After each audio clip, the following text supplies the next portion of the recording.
এখানেই নেমে যান, সামনে একটু গেলে মেডিকেল কলেজ।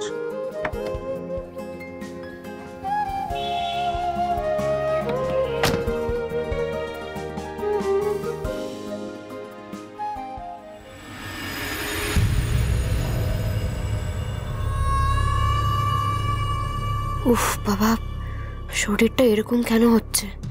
আত্মঘাতী হলো এক যুগল। সন্দেহ করা হচ্ছে পরিবার তাদের প্রেম মেনে না নেওয়াতেই যুবক যুবতীর এই সিদ্ধান্ত। গতকাল দুপুর থেকেই পাওয়া যাচ্ছিল না তাদের। আজ সকালে নদীতে ভেসে ওঠে তাদের দেহ।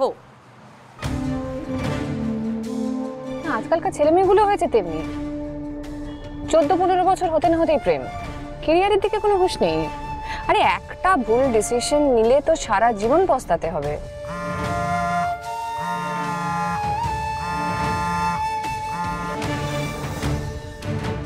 হ্যাঁ আমি আসছি, আমার একটু দেরি হবে, সেই অনুযায়ী অ্যাপয়েন্টমেন্টগুলো শিডিউল করো। না না, আমার মেডিকেল কলেজে একটা দরকার আছে, আমি কাজটা করে যাব। আর পেশেন্টকে বলে দেবে যে কালকে 10টায় অপারেশন। হ্যাঁ, সাড়ে 10টা। আচ্ছা শুনো, কালকে যে পেশেন্ট ঘুমের ওষুধ খেয়েছিল সে কেমন আছে?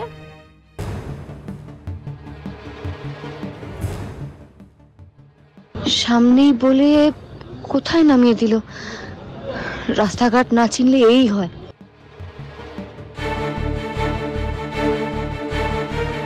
দাদা বলছি, মেডিকেল কলেজটা কোন দিকে? মেডিকেল কলেজ এই সামনে গিয়ে বাঁ দিকে। থ্যাংক ইউ দাদা।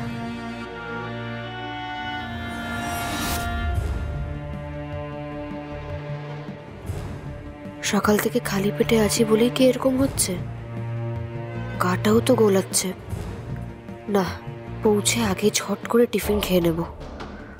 ভাগ্যিস মেস্তি ভাই টিফিনটা গুছিয়ে দিয়েছিল, না হলে মুশকিল হতো।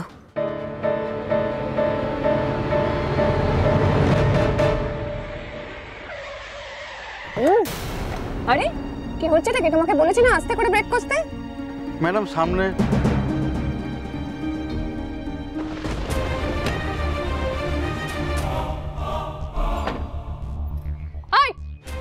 রাস্তা দাঁড়িয়ে চাঙ্গামো হচ্ছে? স্টুপিড! স্কুলে না গিয়ে সব কি হচ্ছে রাস্তা দাঁড়িয়ে? অসভ্যতা, যাও। সরি ম্যাডাম, ভুল হয়ে গেছে, আর হবে না।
আমার হেল্প করুন, আমি ডাক্তার, আমি মেডিকেল কলেজে নিয়ে যাবো, ট্রিটমেন্ট হবে। হেল্প করুন, হেল্প করুন।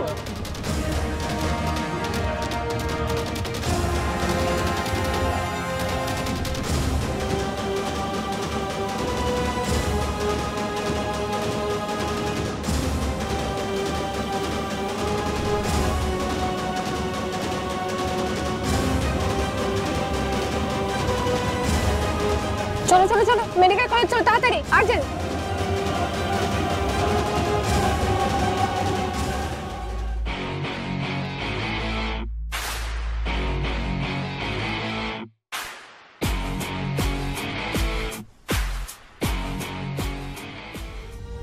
আমার 11:30 থেকে একটা অপারেশন আছে, কি করে সেটা ক্যান্সেল করবো এখন? আচ্ছা ঠিক আছে, যেতে হবে না। সকাল সকাল রাগ করতে হবে না, আমি একাই চলে যাব। তোমাকে আমার জন্য টেনশন করতে হবে না, আমি ঠিক পরীক্ষা দিয়ে চলে আসবো।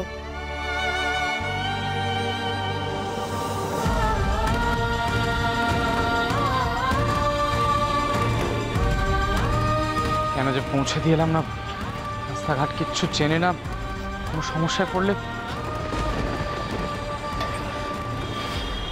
এই সব কিছুর মূলে রানী নিজে। মর্নিং। জানে আমার মাথা গরম হয়ে যায়, কিন্তু না, তাও ওকে মুখে মুখে তর্ক করতেই হবে। নাকি আমার আজকে একের পর এক অপারেশন আছে, তার মধ্যে আমার মাথাটা গরম করে দিল। আর আমি রাগের মাথায় বলে দিলাম না, যেতে পারবো না। এত বড় একটা পরীক্ষা একা একা দিতে চলে গেল। সমস্যায় পড়লে আমাকে তো আগের দিন রাত্রিবেলা বলবে, আমি মেন্টালি প্রিপেয়ার থাকতাম। এখন টেনশন হচ্ছে, বিপদে পড়লো না তো রানী? শেষদা বললো কালকে, শেষদা বললো পৌঁছে দেবে, কিন্তু ওখানেও ওনার না। বিয়ারা পাকা মেয়ে একটা, মনটা কেমন অস্থির করছে। কষ্ট তো বেজে গেছে, পৌঁছে তো যাওয়ার কথা। আশ্চর্য একটা মেয়ে, পৌঁছে তো একবার জানাবে, কিন্তু না, কোনো রেসপন্সিবিলিটি নেই। একটা মেসেজ করবে সেটা না, সেটা আমাকে নিজেকে করতে হবে। নিজে তো ফোন করবেই না, আর আমি ফোন করলে নট রিচেবল। যা পারে করুক, প্রবলেমে পড়লে পড়ুক, ওর তো দরকার নেই আমাকে। ভালো হয়েছে আমি জানি। গুড মর্নিং ডক্টর দুর্জয়। গুড মর্নিং ডক্টর দুর্জয়। মর্নিং স্যার, কিছু বলবেন? আরে দাঁড়ান দাঁড়ান, আপনাকে আসতে হবে না, আমরা আসছি। কিচ্ছু বলবো না, কিন্তু আপনাকে একটা জিনিস দেখানোর আছে। কি জিনিস? আরে বেবি, তুমি ওকে বলেই দাও, বুঝতেই পারছো টেনশন করছে। নো বেবি, সারপ্রাইজ তো, বলে দিলে তো হয়ে গেল। স্যার অ্যাকচুয়ালি কি হয়েছে একটু বলবেন? আমার একটা ওটি আছে এরপরেই, তো আর্জেন্টলি যেতে হবে আমাকে। কতটুকু আর সময় লাগবে? আসুন না, বেশিক্ষণ লাগবে। Please please come.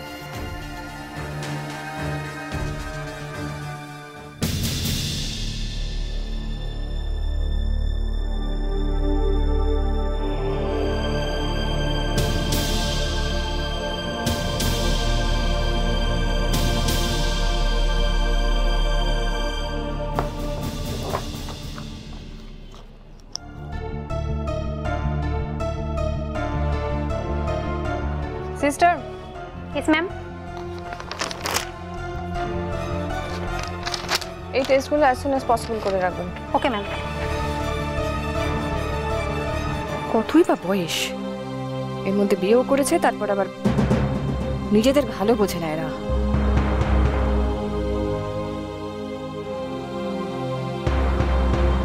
Good morning doctor Chatterjee.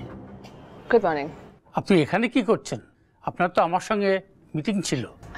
Actually আমি আপনার সাথে মিটিং করবো বলেই আসছিলাম, তো আমার সামনে হঠাৎ রাস্তায় মেয়েটি অজ্ঞান হয়ে গেল, তো আমি তার ফলে ওকে নিয়ে এসে ট্রিটমেন্ট করলাম, এছাড়া তো কোনো উপায় নেই। ওকে, দ্যাটস ভেরি গুড, বাট এবার তো আসুন আমরা কথাবার্তাগুলো তাড়াতাড়ি সেরে নিই। আজ তো আবার এখানে মেডিকেল এন্ট্রান্স এক্সামের সিট পড়েছে, এক্সাম শুরু হয়ে গেলে কিন্তু আমি বিজি হয়ে যাব। শিওর। তো আসুন। হ্যাঁ।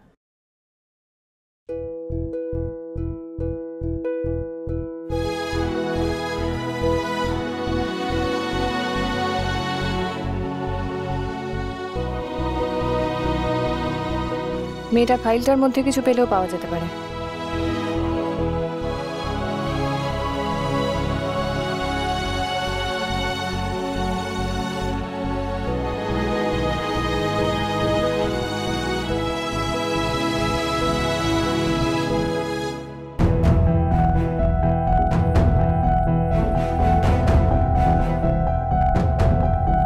এই মেয়েটাও তাহলে মেডিকেল এন্ট্রান্স দিতে এসেছে, তাও এই অবস্থায়?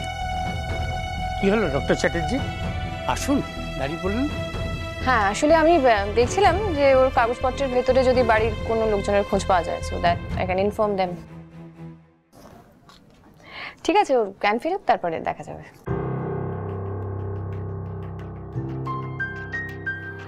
অ্যাজ সুন অ্যাজ পসিবল টেস্টগুলো করিয়ে রাখবো। Okay ma'am.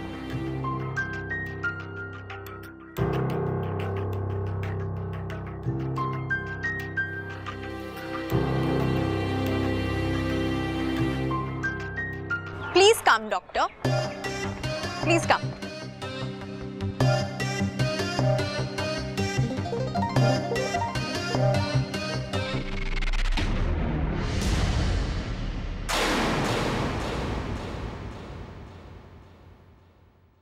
This is for you. আমার জন্য? ইয়েস ডক্টর, আসলে আমাদের নার্সিং হোমের সব থেকে এফিশিয়েন্ট ডক্টরের জন্য আমাদের নার্সিং হোমের তরফ থেকে একটা ছোট্ট গিফট। আসলে কি বলুন তো ডক্টর, আপনি আমাদের নার্সিং হোম জয়েন করার পরে আমাদের বিজনেস 5 নয় 6 নয় পুরো 13% হাইক পেয়েছে। She is right. Actually, we are grateful to have you, Durjoy. In future, you will get more from our side. But this gift, I hope you like it. কি ভাবছেন doctor? এই নিন please, আর চলুন না আমরা সবাই মিলে কোথাও ঘুরে আসি। আমার ওটি আছে অনিশা, এখন সেটা ইম্পর্টেন্ট নয় কি? অফকোর্স ইম্পর্টেন্ট, কিন্তু আমি যতদূর জানি সেটা তো শিডিউলড এট 11:30 না?